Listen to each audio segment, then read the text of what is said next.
کیا آپ نے کبھی ناقص قیادت کے تباہ کن اثرات کا مشاہدہ کیا ہے؟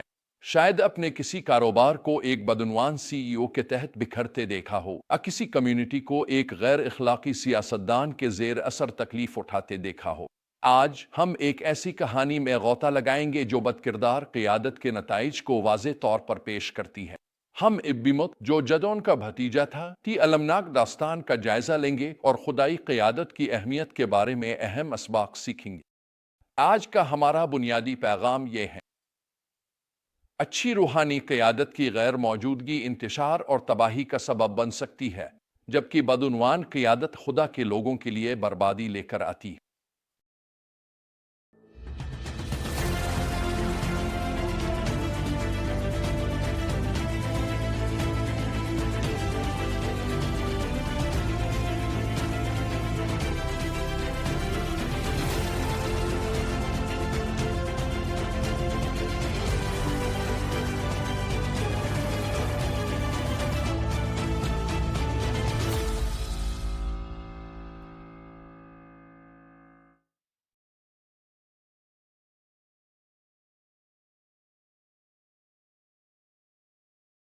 جب ہم قضا 8:29 کو کھولتے ہیں تو ہم خود کو جدعون کی زندگی کے اختتام پر پاتے ہیں۔ جدعون، جس نے خدا پر بھروسہ کیا اور اس کے عظیم کاموں کو دیکھا، ایک اچھی عمر میں وفات پا جاتا ہے۔ لیکن موسیٰ کے برعکس، جس نے اپنے بعد اوشی کو قیادت کے لیے تیار کیا، جدعون کوئی واضح جانشین نہیں چھوڑتا۔ یہ قیادت کا خلا ایک ایسے سانحے کی بنیاد رکھتا ہے جو آگے چل کر ظاہر ہوتا ہے۔ قضا 8:33-34 ہمیں بتاتا ہے کہ جدعون کے مرنے کی دیر تھی کہ بنی اسرائیل پھر سے بالیم کی پرستش میں مبتلا ہو گئے۔ انہوں نے بالبرت کو اپنا خدا بنا لیا اور اپنے خداوند کو یاد نہ رکھا، جس نے انہیں ہر طرف سے ان کے دشمنوں کے ہاتھوں سے نجات دی تھی۔ خدا کے لوگوں میں یہ تیز روحانی زوال بری قیادت کے دروازے کھول دیتا ہے۔ یہاں ابیملیخ آتا ہے، جو جدعون کا بیٹا تھا اور ایک حرم کی اولاد تھا۔ ابیملیخ کا نام کا مطلب ہے میرا باپ بادشاہ ہے۔ یہ ایک دلچسپ تضاد ہے کیونکہ جدعون نے بادشاہ بننے سے انکار کر دیا تھا، مگر ابیملیخ کو ایسی کوئی ہچکچاہٹ نہیں تھی۔ وہ چالاکی سے قیادت حاصل کر لیتا ہے، ایسی حکمت عملی اپناتے ہوئے جو کسی بھی برادری کے لیے خطرے کی گھنٹی ہونی چاہیے۔ سب سے پہلے ابیملیخ قبائلی وفاداری کا سہارا لیتا ہے اور اپنی ماں کے قبیلے سے کہتا ہے، شکیم کے تمام شہریوں سے پوچھو، تمہارے لیے کیا بہتر ہے کہ روبال کے 70 بیٹے تم پر حکومت کریں یا صرف ایک آدمی؟ یاد رکھو، میں تمہارا ہی گوشت اور خون ہوں۔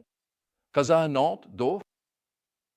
یہ اقربا پروری کو قابلیت پر ترجیح دینے کی پہلی خطرے کی علامت ہے۔ اس کے بعد ابیملیخ ناجائز دولت کا استعمال کر کے بدماش اور لاپرواہ آدمیوں کو بھرتی کرتا ہے۔ قضا 9:4۔ جب کوئی رہنما اپنے ارد گرد غیر اخلاقی لوگوں کو جمع کرتا ہے تو یہ اس کے بدعنوان ارادوں کی واضح نشانی ہوتی ہے۔ ابیملیخ کے اقتدار میں آنے کا خوفناک عروج قضا 9:5 میں بیان کیا گیا ہے، جہاں لکھا ہے کہ وہ اپنے باپ کے گھر افرا گیا اور ایک پتھر پر روبال کے 70 بیٹوں یعنی اپنے بھائیوں کو قتل کر دیا۔ یہ ہولناک ظلم ابیملیخ کے کردار کو ایک بے رحم، اقتدار کے بھوکے ظالم کے طور پر مضبوط کر دیتا ہے۔ یہ کہانی ایک دلچسپ موڑ لیتی ہے جب یوتام قضا 9:7-15 میں ایک تمثیل بیان کرتا ہے۔ درختوں کی بادشاہ تلاش کرنے کی یہ تمثیلی کہانی نہ صرف ابیملیخ کی قیادت پر سخت تنقید کرتی ہے بلکہ ان لوگوں کی بے وقوفی کو بھی ظاہر کرتی ہے جنہوں نے اسے قبول کیا۔ پیداواری درخت جیسے زیتون، انجیر اور انگور کی بیل بادشاہ بننے سے انکار کر دیتے ہیں، جبکہ ایک غیر مفید اور ممکنہ طور پر نقصان دہ جھاڑی اسے قبول کر لیتی۔ یہ ہمیں یاد دلاتی ہے کہ اکثر وہی لوگ جو اقتدار کے سب سے زیادہ بھوکے ہوتے ہیں، در حقیقت اس کے سب سے کم اہل ہوتے ہیں۔ ابیملیخ کی حکمرانی تشدد، غداری اور بالآخر خدا کے فیصلے سے عبارت ہے۔ خدا نے ابیملیخ اور شکیم کے شہریوں کے درمیان دشمنی پیدا کی۔ قضا 9:23 جس کے نتیجے میں کئی تنازعات جنم لیتے ہیں اور بالآخر ابی ملیخ کی تباہی پر منتج ہوتے ہیں۔ ابی ملیخ کی موت کی ستم ظریفی حیران کن ہے۔ وہ شخص جس نے بے رحمی سے اپنے بھائیوں کو قتل کیا تھا خود ابی ملیخ کے ہاتھوں مارا گیا۔ ایک ہی پتھر پر اس کا انجام ہوتا ہے جب ایک عورت اس کے سر پر چکی کپاٹ گرا دیتی ہے۔ قضا 9:53۔ حتیٰ کہ موت کے وقت بھی اس کا غرور نمایاں ہوتا ہے جب وہ اپنے اسلحہ بردار سے کہتا ہے کہ اسے قتل کر دے تاکہ لوگ یہ نہ کہیں کہ اسے ایک عورت نے مارا تھا۔ یہ المناک کہانی ہمیں کئی اہم اسباق سکھاتی ہے۔ پہلا، نیک قیادت کی بے حد اہمیت۔ جب اچھے روحانی رہنما موجود نہ ہوں تو لوگ تیزی سے بت پرستی اور گناہ میں مبتلا ہو جاتے ہیں۔ دوسرا، کردار کے بغیر خواہش کے خطرات۔ ابی ملیخ کی طاقت حاصل کرنے کی خواہش جو اخلاقی اصولوں سے بے قابو تھی تباہ کن نتائج کا سبب بنی۔ تیسرا، ایسے رہنماؤں کا انتخاب کرنے کی حماقت جو صرف کرشمہ ذاتی مفاد کی بنیاد پر ہوں بجائے کردار اور دینداری کے۔ چوتھا، الہی انصاف کی حتمی یقین دہانی۔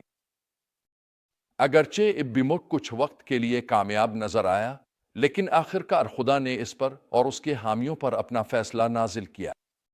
تو ابی ملیخ کی کہانی آج ہمارے لیے کیا معنی رکھتی ہے؟ ہم ان سچائیوں کو اپنی زندگی میں کیسے لاگو کر سکتے ہیں؟ ان رہنماؤں کے بارے میں بصیرت سے کام لیں جنہیں آپ منتخب کرتے ہیں اور فالو کریں۔ کردار کو دیکھیں نہ کہ صرف کرشمہ ذاتی فائدے کے وعدے۔ اگر آپ قیادت کے منصب پر ہیں تو یاد رکھیں کہ آپ کا کردار آپ کی کامیابیوں سے زیادہ اہم ہے۔ دیانت داری کے ساتھ قیادت کریں، ہمیشہ لوگوں کو اپنی طرف نہیں بلکہ خدا کی طرف رہنمائی کریں، اور ان لوگوں سے محتاط رہیں جو کسی بھی قیمت پر طاقت حاصل کرنا چاہتے ہیں۔ سچے دیندار رہنما خدمت کرتے ہیں، وہ تسلط نہیں جمانے۔ خدا کی حتمی عدالت پر بھروسہ رکھیں۔ جب بدکار رہنما کامیاب نظر آئیں تب بھی یاد رکھیں کہ خدا کا مذاق نہیں اڑایا جا سکتا، وہ اپنے وقت پر ہر چیز کا حساب لے گا۔ اور یاد رکھیں، جدون کے بعد قیادت کا خلا ابی ملیخ کی تباہ کن حکمرانی کا سبب بنا۔ آئیے ہم دیندار رہنماؤں کو پروان چڑھانے اور ان کی حمایت کرنے کا عہد کریں تاکہ افراتفری اور تباہی کے بجائے ہم دانشمند اور خدا کو عزت دینے والی قیادت کے تحت اپنی برادریوں کو پھلتا پھولتا دیکھ سکیں۔